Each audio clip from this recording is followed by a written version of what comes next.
Good morning, everyone. My name is Neha Pruthi, and I'm your English educator. And today we'll start our topic of the day, right?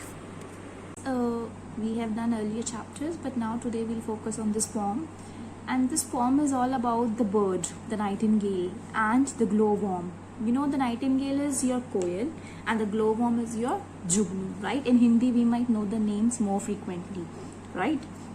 So we'll start it, but before starting, I would like to give you the gist of the poem, that this is written by William Cowper. Who is the poet of this poem?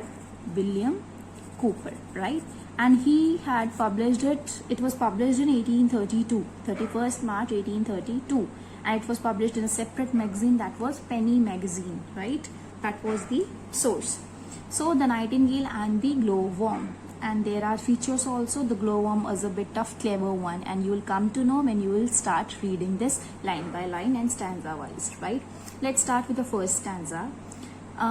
Okay, before proceeding, I told you would give you the gist of the poem, and that is, there was a nightingale and she kept on singing all day long, and after a long day, tiring schedule of singing throughout and alluring the inhabitants of the nearby area, the nightingale felt hungry and she wanted to eat something to satisfy her appetite, right? What she sees, then she sees that on the ground there is a glowworm, right? Jugnu is there and it wants to eat that glowworm. Then what happens? But glowworm knows that this nightingale is planning to eat me, so he also makes a plan to escape his life from the shackles of this nightingale. So he plays smartly. How? What he says, that see, God has created us both the individuals, and we both have been given up with the unique abilities by the God. One is that nightingale has a melodious voice, and second ability is that this glowworm has the ability of lighting the world through its lamp-like light which it emits, right?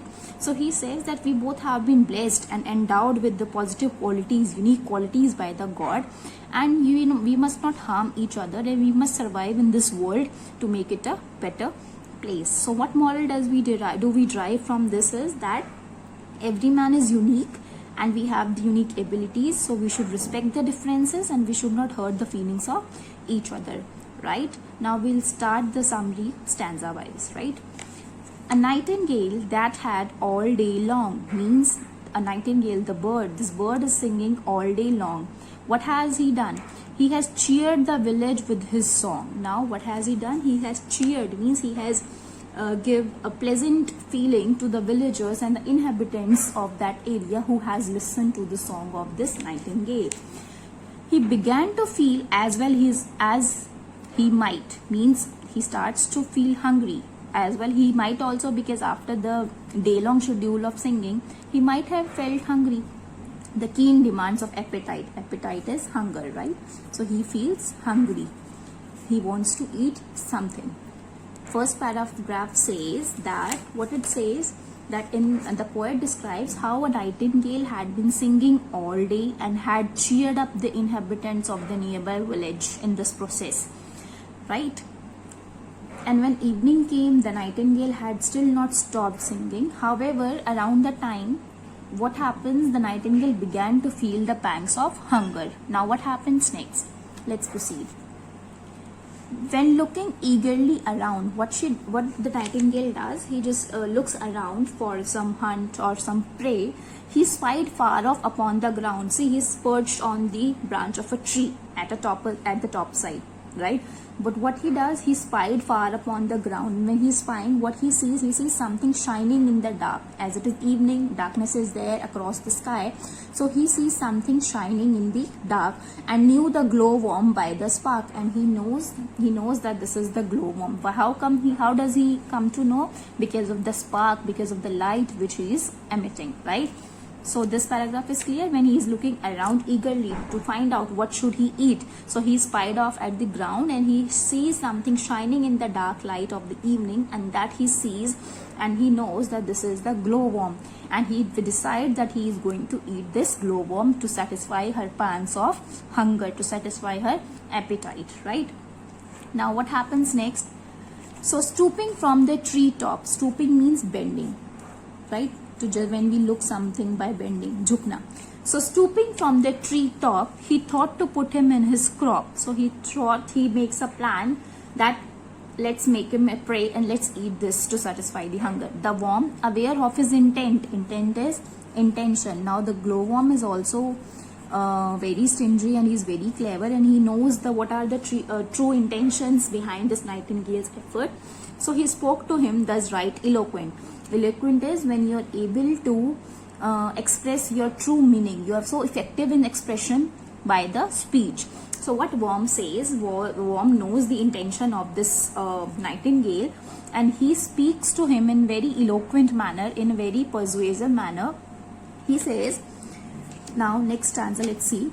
Did you admire my lamp, said he. Who is he here? This is the glowworm. He says that, do you admire my lamp? Do you admire the way I emit the light and just spread the light and brightness in the world? As much as I your song. He says, do you like my lamplight in the similar manner as I admire your song? Because you sing in such a melodious voice. For twas means it was, the same power divine. Power divine is God, right? God. So he says, for twas the same power divine taught you to sing and me to shine. Now he says that we both are the unique creatures with the unique abilities, but we have been bestowed with this ability by the power divine, means by the God. God has given us, he has blessed us with these abilities. So you have been given the blessing to sing in a melodious tone, and I have been given the blessing to shine and to remove the darkness from this world, right? This is clear, I guess, till here. Then, that you with the music, I with the light. Now he says that you with your own music in the melodious tone, and I with the light in this darkness, might make beautiful and cheer the night. Might make beautiful and cheer the night means we beautify the world.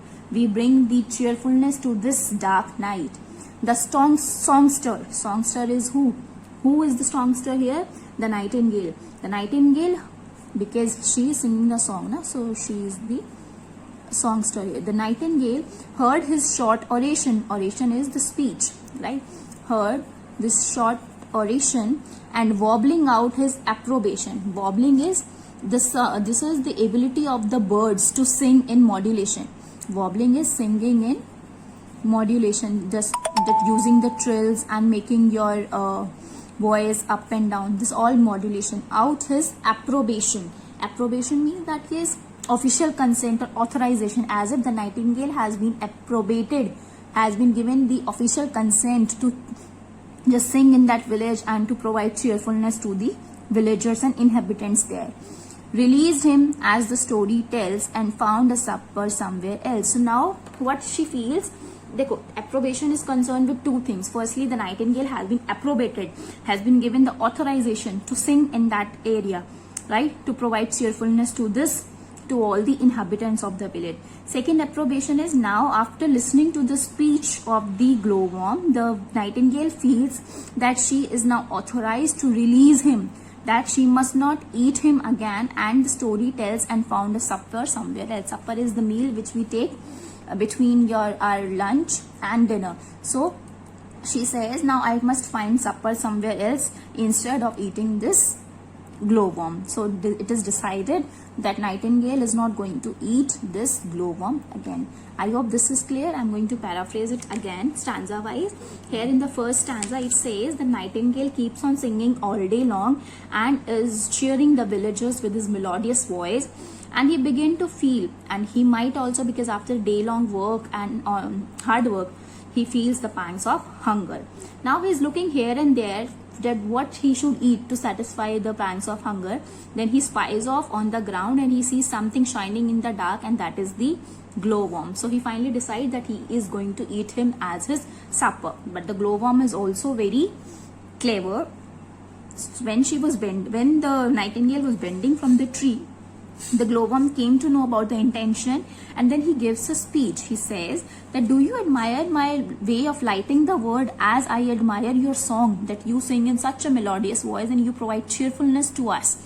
And he says that it is the same God, power divine, same God who has created us and has been bestowed us with the ability to sing and to shine. Means nightingale has been given the ability to sing in a melodious voice, and this glowworm has been given the ability to shine in the darkness, right?